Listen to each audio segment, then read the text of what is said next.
छत्तीसगढ़ में 8 जिले की 18 सीटों के लिए पहले दौर में सोमवार को वोट डाले जाएंगे।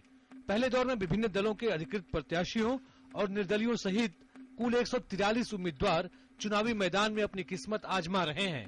चुनाव आयोग ने बस्तर और दंतेवाड़ा के इलाकों में नक्सल गतिविधियों को देखते हुए स्वतंत्र और निष्पक्ष चुनाव कराने के लिए सुरक्षा के पुख्ता इंतजाम किए हैं। पहले दौर में कुल 4142 मतदान केंद्रों में से 1517 को संवेदनशील और 1311 को अति संवेदनशील घोषित किया गया है। मतदान केंद्रों को जो बाइफर्केशन किया है वो 1517 संवेदनशील है, 1311 अति संवेदनशील है और सामान्य 1314 है।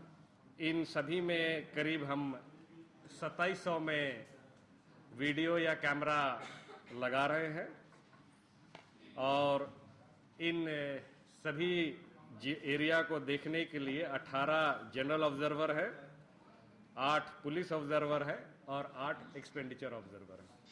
इलेक्शन कमीशन के माध्यम से पर्याप्त फोर्सेज हमको मिली हैं, 560 कंपनी अतिरिक्त मिली हैं। इससे पहले हमारे पास करीब 25 बटालियन सीआरपीएफ की, 5 बीएसएफ की, 3 आईटीबीपी की पर्याप्त फोर्स हमारे पास पहले से भी है। छत्तीसगढ़ पुलिस की भी करीब 16 बटालियन है, जिसमें 80% फोर्स हमारा नक्सल प्रभावित जिलों में तैनात है। हमारे एसटीएफ की काफ़ी टीम्स हैं, सभी ने मोर्चा संभाला हुआ है।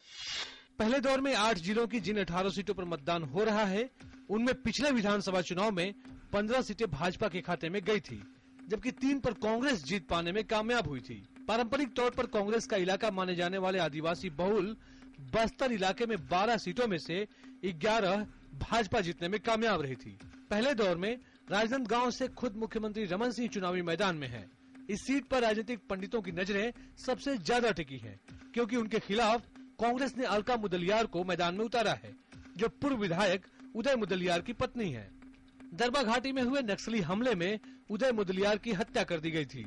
इसके अलावा राज्य सरकार में वन मंत्री विक्रम उसेंडी अंतागढ़ से भाजपा के टिकट पर चुनाव लड़ रहे हैं, तो सलवा जुलूम के संस्थापक माने जाने वाले महेंद्र कर्मा की पत्नी देवती कर्मा दंतेवाड़ा से चुनाव मैदान में डटी हुई हैं। निवर्तमान सरकार के आदिवासी कल्याण मंत्री और भाजपा के पूर्व सांसद बलिराम कश्यप के पुत्र केदारनाथ कश्यप नारायणपुर से चुनाव लड़ रहे हैं। राजनांदगांव की 5 सीटों पर मतदान सुबह 8 बजे से 5 बजे तक, तो नक्सल प्रभावित बस्तर इलाके की 12 सीटों और राजनांदगांव की 1 सीट पर मतदान सुबह 7 बजे से शाम के 3 बजे तक कराया जाएगा। चुनाव आयोग की तरफ से पहली बार मतदाताओं को वोटर स्लिप के साथ साथ एसएमएस अलर्ट भी भेजा जाएगा। Bureau report, DD news.